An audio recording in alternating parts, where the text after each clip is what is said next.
Hey, it's Greg Adams, and joining us on the phone this afternoon, we have WWE Smackdown Women's Champion, Alexa Bliss. Good afternoon, Alexa. Hello, how are you? Doing great. Now, not as good as you, though, because we're closing the door on 2016, and as we look back at your year, it was probably one of the most meteoric rises we've ever seen. NXT through the brand extension, and then the WWE Smackdown Women's Champion. Have you been able to take a moment to kind of soak it in yet? To be honest, I don't think any of it's really sunk in because everything's just happening so fast. You know, I spent 3.5 years in NXT training really hard. Got drafted to Smackdown, which was amazing. And then before I know it, you know, I'm defending against my title against Becky Lynch. And so it's one of those things. I had my first tables match, which was amazing. And, you know, just having this feud with Becky has just been an amazing opportunity. Now, going back to the draft, I've actually been kind of interested in how that process worked now that the dust has settled. Did you know going into the draft that you were going to be drafted, or was it a surprise? How did that hit you? No, it was definitely a surprise. We all went to the Performance Center, all of us at NXT went to the Performance Center to watch the draft live. And I remember watching the show on Raw where they were doing the draft, and they were, you know, picking people from NXT, which was really exciting to see. And then on the post show, which was on the network, they continued the draft. And, you know, we were all just sitting there wondering, you know, if anybody from NXT, anybody else would be drafted. And I saw my picture come up with a video clip of just things that I've done in the ring, and everybody stood up and I just dropped down and I just started crying and I was like, oh my gosh. And then I realized that the camera was on me, so I had to stand up and compose myself. But it was definitely a surprise. I didn't expect it because, you know, I still thought I had things to accomplish in NXT.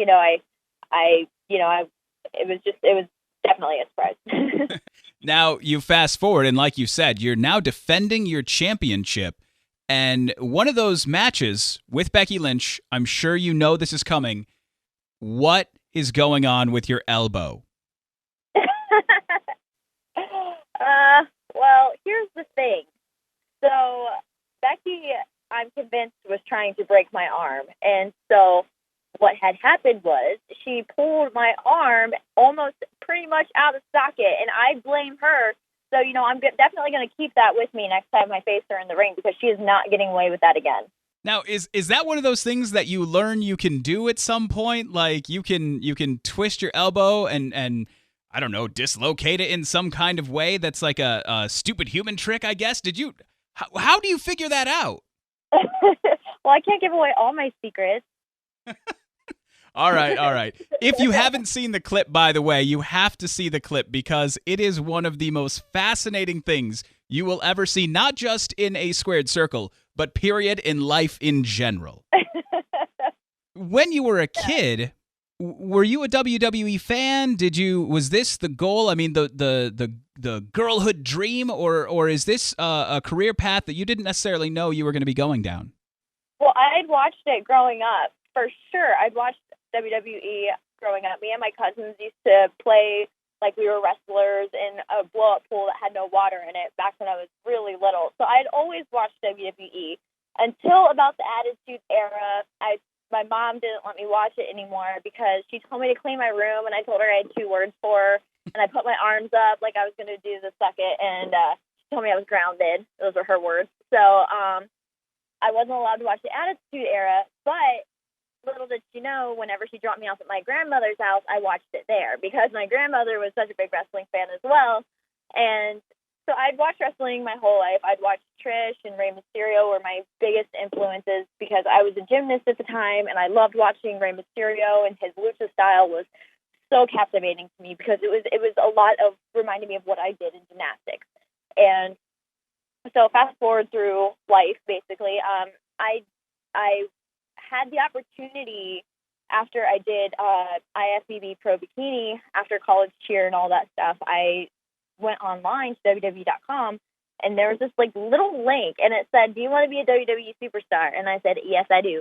So I clicked on it, and there was this basically formula of there was a tryout coming and basically what to do to get ready for the tryout. And So I made a video. I tried out. I didn't think anything would come of it, and because it was, to me, it was like, all right, I'm clicking on a link. Like, who actually makes it from on the site? And I got a tryout, shockingly, and I made it and was brought down to NXT a few months later. And yeah, so that's basically how that happened. I didn't expect it to happen, but I really hoped it would. And I never expected to be trading in my, cheerleading shoes for wrestling boots, but I'm really glad I did. And it's not just wrestling boots. If anybody has a fashion sense in the WWE, it's Alexa Bliss. And you've had a couple of signature things going on, which starts to make me wonder how geeky you might actually be under that blonde exterior. You've done the Freddy Krueger, and Yes. then you've had some hints of Harley Quinn. Where does that come from?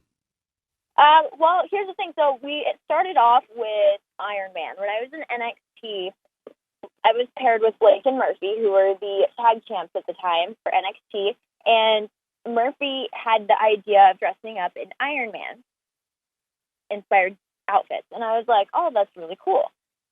We did that, and I loved it so much. And like, when I was younger, I was totally geeky, nerdy into all of that stuff. Like, I remember the one story I always tell is Halloween time when all the girls were princesses. I dressed up as a full-on Jar Jar Binks just so I could do the Jar Jar Binks walk. And it was just, I've always been that, oddball in the group. And when I realized that I could kind of still dress up as, inspirations of characters that I've seen, I'm like, oh yeah, I'm going to take full advantage of that. And so, yeah, I've done Freddy Krueger, which has to be one of my favorites. I'm a big scary movie fan.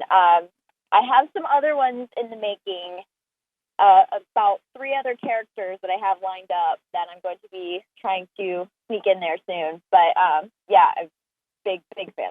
We are totally looking forward to that. The Freddy Krueger gloves, those things, where do those come from? Oh, I made those. You made those yourself? Yeah, so I didn't make the actual glove. What I did was I made, I found this random brown glove at a costume shop, and I was like, oh, let me see what I can do with that. So I rhinestoned it all up, and then I found these little spike rings that go on the tip of your fingers. So I glued them onto the brown glove, and then I rhinestoned those, because I was like, this will be my own take of the Freddy glove, because if it's not rhinestoned, I'm not having anything to do with it.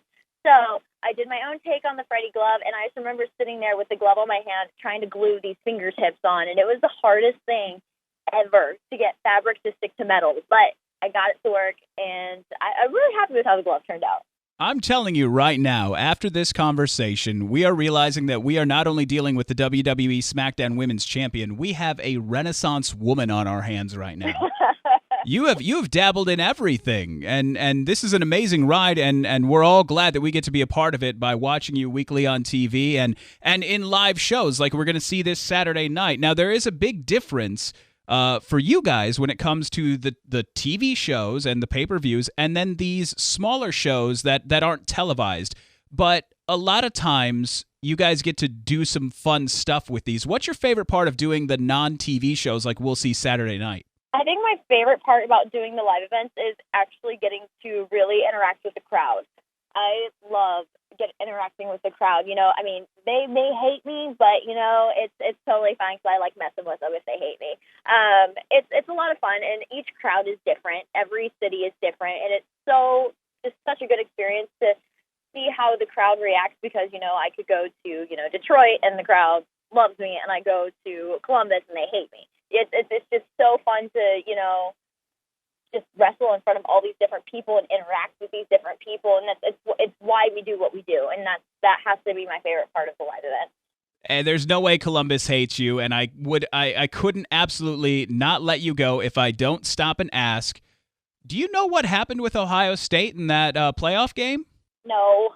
I'm a born and raised Buckeye fan, and what kills me the most is that I'm not able to keep up with OSU football because we are traveling so much. But I do keep up with it on Twitter and everything. Did you get a chance to watch the game? The last game I actually got to see was the Michigan game. Oh. I'm from Michigan, so we're not going to talk about that.